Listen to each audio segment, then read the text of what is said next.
पुण्य का मार्ग हमेशा खुला रहता है, हम उसको चलना ही न चाहें ये अलग बात है। पीठ करके खड़े हो जाएं, सौगंध खा के संकल्प लेके इस मार्ग पर तो मैं जाऊँगा ही नहीं। कई व्यक्ति ऐसे होते जो कहते हैं शिखर जी गया था, ऐसी घटना हो गई, जिंदगी भर का त्याग, शिखर जी जाऊँगा ही नहीं। मंदिर जाते जाते इतना समय हो गया त्याग मंदिर जाने का, मैं व्यापार में घाटा लग गया, मंदिर जाऊँगा ही नहीं। कभी ये नहीं कहता भोजन करते करते बीमार पड़ गया, अब कभी भोजन करूँगा ही नहीं।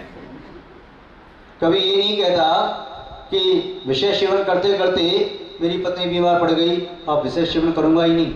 कभी ये नहीं कहता कि मैं व्यापार करने के लिए जाता हूँ और व्यापार करते करते मेरा स्वास्थ्य खराब हो गया, मेरा अपमान हो गया, कोई प्रतिकूलता हो गई, आज व्यापार करने जाऊँगा ही नहीं।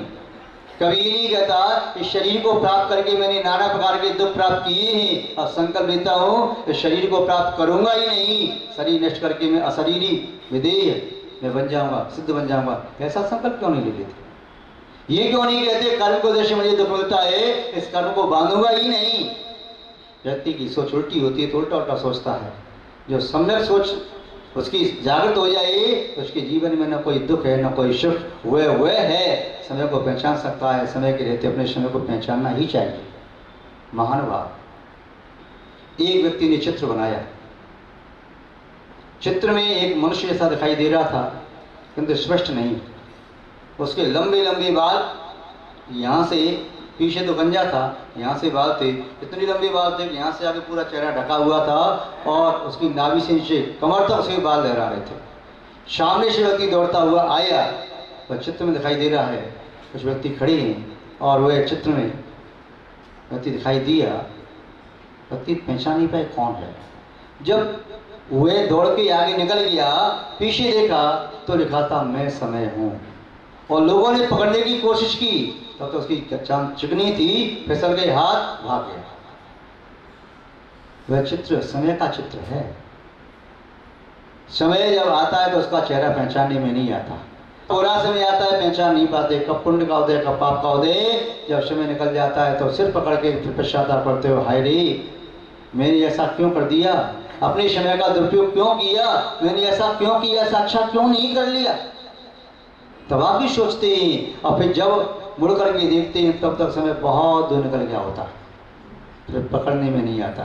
समय की गति सबसे तीव्र है, उसे अब दौड़ करके पकड़ा नहीं जा सकता। वाहन ले जा करके भी दौड़ो तो भी पकड़ नहीं सकते। क्या किसी के पास ऐसा वाहन है, किसी वैज्ञानिक ने ऐसा कोई वाहन तैयार किया है कि जो हमारे बचपन को जो निकल गया है हम दौड़ करके किसी वाहन में बैठ करके पकड़ के ले आए? है कोई ऐसा वाहन? तुम्हारा एक क्षण पहले का निकला हुआ क्षण क्या किसी वाहन में बैठ करके जाएं तो जो निकल गया है उसे पकड़ के ला सकते हैं? 1 घंटा पहले का, जैसे अभी 9:04 हुए, 8:04 का जो समय था वो 1 घंटा पहले निकला, क्या उसे पकड़ के ला सकते हो? कोई भी वाहन तैयार नहीं किया वैज्ञानिकों ने, कर भी नहीं सकते। 1 मिनट जो निकल गई उस बीती हुई मिनट को लौटा के नहीं ला सकते, उसे पकड़ नहीं सकते। गया सो गया, जिस समय जितना बजना उतने से उतना ही बजना है, उसके पहले पीछे नहीं। समय चलता रहेगा, हो सकता है अपनी घड़ियों में लेट और फास्ट कर दो तो कहो देखो मैंने ये बजा दिया ये बजा दिया, अलग बात है, किंतु वास्तव में जो समय की गति उसे कौन रोक सकता है? महानुभाव, समय सबसे बड़ा लुटेरा है, किंतु ये न्याय प्रिय है। लुटेरा हम कहते हैं तो कह दें, किंतु वास्तव में लुटेरा नहीं, वह तो हमें शुभ संकेत दे करके जाता है, हमारे अशुभ को बटोर करके ले जाता है। समय न आए तो हमारे आँखों में आंसू भरे हैं तो भरे ही रहेंगे, समय न आए तो हमारे चेहरे पर खेद की लकीरें तो बनी ही रहेंगी, समय न आए तो हम आक्रंदन करते ही रहें। समय है जो हमारे दुख, दर्द, पीड़ा, वेदना, बेबसी, मजबूरी, लाचारी सबको ले जाता है और आनंद देके जाता है। समय है हमारे जीवन में से एक एक कांटे को बीन करके ले जाता है और फूल दे करके जाना चाहता है। यदि फूल हम लेना चाहें तो, किंतु हम कर जाते हैं भूल और सूल के बदले सूल ही ले लेते हैं, सूल के बदले धूल ले लेते हैं और फूल नहीं ले पाते। हम प्रतिकूलता को चुन लेते हैं, अनुकूलता को छोड़ देते हैं, इसलिए मूल में भूल कर जाते हैं। महानुभाव, समय लुटेरा नहीं है, समय लुटेरा नहीं है, समय तो तुम्हारा एक निर्देशक है। गुरु तुम्हारा लुटेरा नहीं है। गुरु को लुटेरा कह दिया, चोर कह दिया, ये तो चोर है, हमारे चित्त को चुरा के ले गए, ये तो चोर है, हमारा समय चुरा के ले गए, ये तो चोर है, ऐसा करते हैं, हमारा दुख चुरा लिया, छीन लिया। नहीं, भाषा बदली जा सकती है। ये हमारे दुखों को लेने के लिए आई। जब तक अंदर विवेक नहीं होता है तब तक हितैषी ही शत्रु जैसे लगते हैं। जो हमारी अशुभ वचनों पर कंट्रोल करें, टोकें, तुमने ऐसा क्यों बोला, तुमने ऐसा क्यों कहा, तुम ऐसा क्यों करते हो, तो लगता है हमारे शत्रु हैं, बार बार टोकते रहते हैं।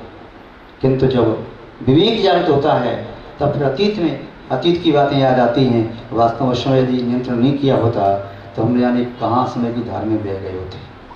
तो महान भाव, यह समय जीवन में अत्यंत महत्वपूर्ण है।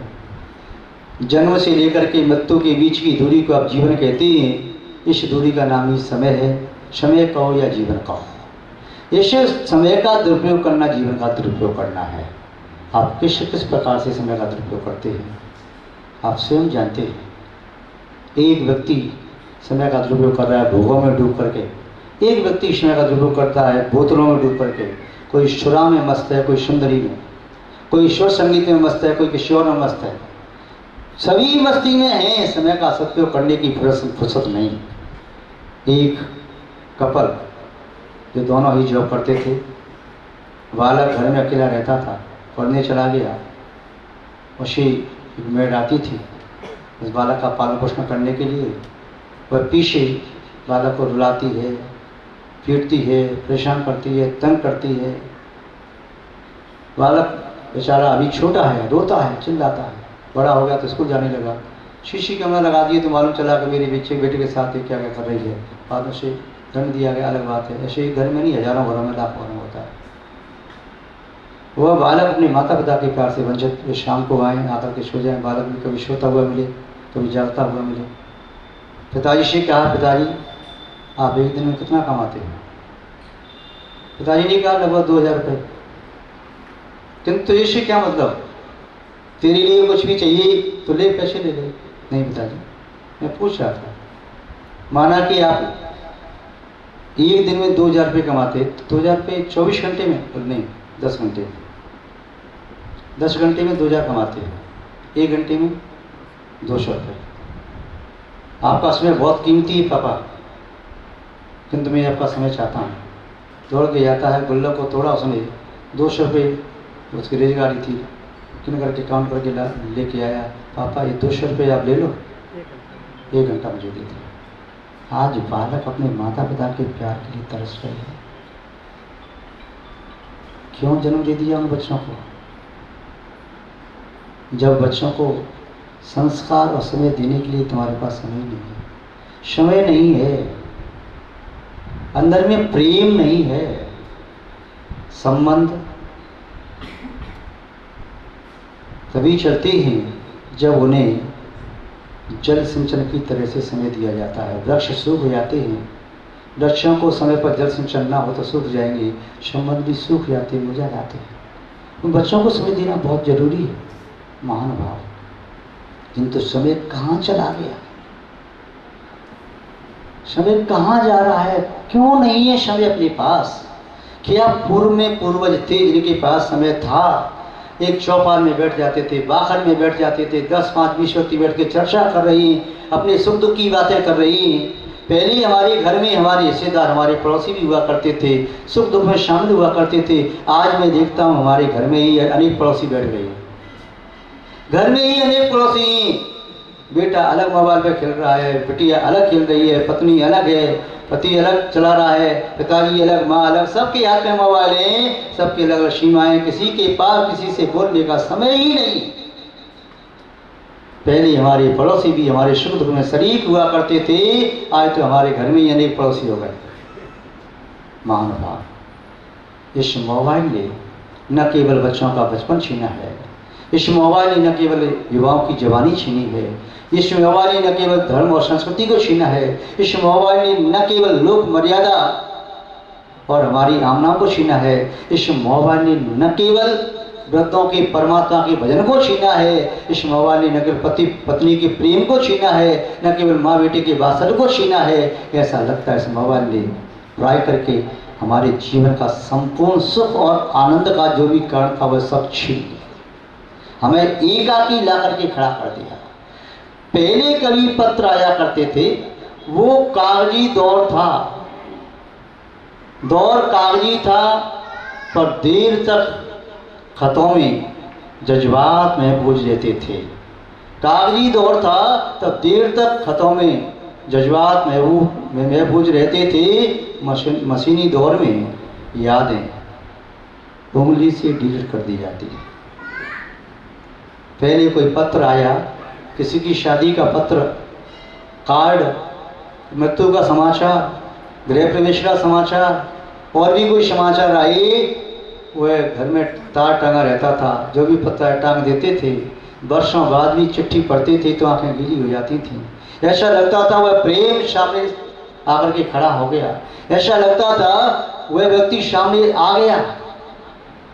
जब कागजी दौर था, कागजी दौर में व्यक्ति अपनी बात कम से कम कलम से कागज पर लिखता तो था, अच्छी बातें भी लिखता था, बुरी बातें भी लिखता था, लिख करके खाली हो जाता था, फिर पढ़ता था और पढ़ते पढ़ते यदि याद आ जाए मैंने गलत लिखा है तो पत्र को फाड़ देता था। किंतु अब सेकंडों में बस मैसेज किए, पहले पत्र पोस्ट करने के पहले भी पढ़ ले भाई, एक बार और पढ़ ले। गुंजाइश थी, अब तो आवेश में आके कुछ भी लिख करके मैसेज फॉरवर्ड किया और क्रोध आ गया। कितनी कितनी कितनी संकट आ गए और संबंध उंगलियों से क्षण भर में डिलीट हो रही है। वे संबंध जो वर्षों वर्षों तक रहते थे, और शायद आज तो सगे संबंध भी, जो खास रिश्ता होता है वह भी नहीं निभाया जा सकता। पहले जो रिश्ते दूर के भी हुआ करते थे, ये कौन है, हमारे पिताजी की बुआ के फलाने फलाने हैं, हमारे दादा की बुआ के लगते थे, उनके नाती हैं, ये हमारे मामा के या नाना के भाई के लगते हैं, उनके ये लगते थे, बड़े बड़े रिश्ते थे। ये हमारी मौसी के भाई के या ससुराल वाले या कुछ और ऐसे अलग अलग रिश्ते, बहुत दूर दूर के रिश्ते भी थे, तो बड़ी घनिष्ठ ऐसे लगते थे। आज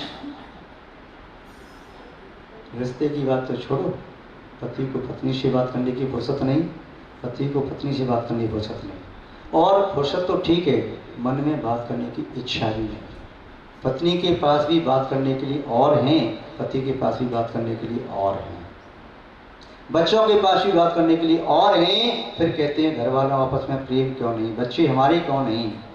क्यों? बच्चों को तुमने केवल जन्म दिया, अपना प्रेम नहीं दिया, समय नहीं दिया। बच्चों को तो कच्ची मिट्टी समझना चाहिए, स्लेट जैसी है। बचपन की स्लेट पर उसके जो दिमाग में संस्कार आ गए, ये संस्कार तुम्हारे नहीं किसी और की आ गई, इसलिए बच्चे भी तुम्हारे नहीं किसी और के हो गए। महान भाव आए तो जीवन भी, आए तो जीवन भी किस्तों पर जिया जाता है। आज तो जीवन भी किस्तों में जारी है। हजार रिश्ते, हजार रिश्तों पर एक मोबाइल भारी है। 100 ग्राम का मोबाइल हजार रिश्तों पर भारी पड़ जाता है। आजकल का जीवन तो बस ऐसा लगता है किस्तों में जारी हो, जैसे किस्त चुकाते हैं वैसे किस्त की तरह से जीवन की अखंड धारा जैसे टूट गई हो। जीवन का जैसे निबंध कोई लिखते थे, ऐसे निबंध की तरह जीवन था। आज तो निबंध की परंपरा गई कट पीस, छोटा छोटा कट पीस। इतने बड़े निबंध कौन पढ़े? शॉर्ट में बताओ, शॉर्ट में एक एक लाइन में बस। जिंदगी को शॉर्ट शॉर्ट में जीना चाहते हैं, इतने जीवन में शॉर्ट लगते चले जा रहे हैं तो वास्तव में जिंदगी का आनंद ही नहीं आता। पहले बच्चे लोग कागज की नाव बना करके पानी में खेलते थे। आज वर्षा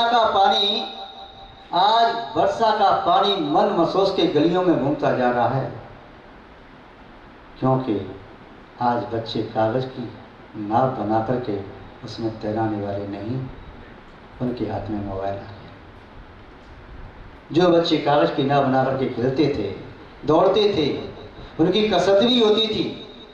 जो बच्चे आपस में एक दूसरे की नाव को झपटते थे। आज कहाँ है, बस मोबाइल लेके 4 साल का बालक की हमारे पास बच्चे आते हैं, उनकी माँ बच्चा थोड़ा रोया तो माँ उठ करके उसके साथ नहीं जाएगी, ले मोबाइल से खेल। पिताजी भी बच्चा उधम करो, ले मोबाइल से खेल। और कौन सा गेम खेल रहा है, पबजी खेल रहा है कि कुछ और खेल रहा है, मारो काटो मारो काटो, और जीत गया तो क्या आया, क्या था उसमें से? जैसे खेला है तो मालूम होगा क्या मिलता है इनाम में, चिकन मिलता है, नॉन वेज। क्या जीता तुमने, मार काट के उपरांत क्या मिला, मांस मिला। तो मार काट करने पर तुम्हें कोई पुण्य थोड़ी मिलेगा। ये थोड़ी कहेगा कोई कि आपने खेल खेला जीत गए तो आपको हम आज का विजेता घोषित करते हैं, आपको उत्तम श्रावक की पदवी देते हैं आज 24 घंटे के लिए। ऐसे थोड़ी कोई कहेगा। ये थोड़ी कहेगा आज आपको भगवान के दर्शन करने का पुण्य मिलता है। ऐसे थोड़ी कहेगा कि आज आपको क्षमा करने का पुण्य मिलेगा। ऐसे थोड़ी कोई कहता है आज आपको स्वाध्याय करने का पुण्य मिलेगा। वो मार काट का खेल खोलोगे तो मांस ही तो मिलेगा। यदि आपने खेल ऐसा खेला होता अपने खेल में कि हमारे महाराज की भैयावती की, यह भी एक खेल है मनोरंजन का। घर में थक गया था, परेशान होता, आया महाराज के पास, थोड़ी पैर दबाई, आनंद आया। 1 घंटे के लिए आया, पढ़ते पढ़ते हार दे करके गया, बड़ा आनंद आया। उसका पुरस्कार क्या क्या मिला, 1 गिलास दिया था कृषि भव में। 3 पल की आयु तक के लिए 10 प्रकार के कल्पवृक्षों के द्वारा प्रदत्त भोग सामग्री प्राप्त हुई। एक दिन भैयावती की थी बड़ी भावना से सुभगवादी ने अगले भव में सुदर्शन शेठ बना, कामदेव सा सुंदर शरीर वज्रसना सेनन, उसे उसने मुश्किल कर लिया। तो ये खेल खेलो।